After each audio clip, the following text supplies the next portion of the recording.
আজকে দুটো ভিডিও ছেড়ে তুমি কি ভাববে যে তোমার পাশে প্রেস নিয়ে এসে দাঁড়িয়ে থাকবে?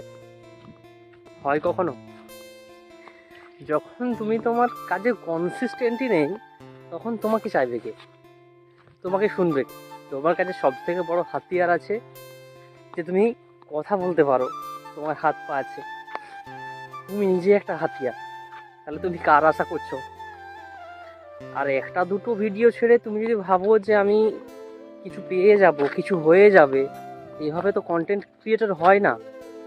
আর শুধু কন্টেন্ট ক্রিয়েটর নয়, যে কোনো জিনিসেই, যে কোনো জায়গাতেই কনসিস্টেন্ট তো থাকতেই হবে বস। কন্টিনিউ না হলে তো কোনো কিছুই হবে না। ট্রাই করতে থাকো, চেষ্টা করো, কিন্তু হার মানলে চলবে না। যদি তুমি ভেবে নাও যে আমি হার মেনে আমি বসে থাকলে সব হয়ে যাবে, কিছু হবে না।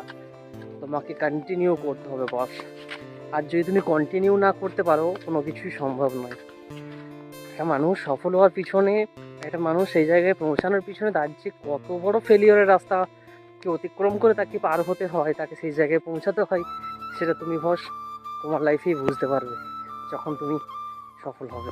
তার আগে তোমার সফলতা সবাই দেখবে, কিন্তু তোমার এই ফেলিওরের যে জার্নি, যে রাস্তা, সেটা কেউ দেখবে না, কেউ দেখতে চাইবেও না। তখন তুমি তো বিশাল হবে, যখন তোমার ফেলিওরের জার্নিটা অনেক বড় হবে তোমার, না? তখন তোমার সফলতা অনেক বড় হবে। তাই চেষ্টা করে যাও বস, একদিন ঠিক পারবেই তুমি।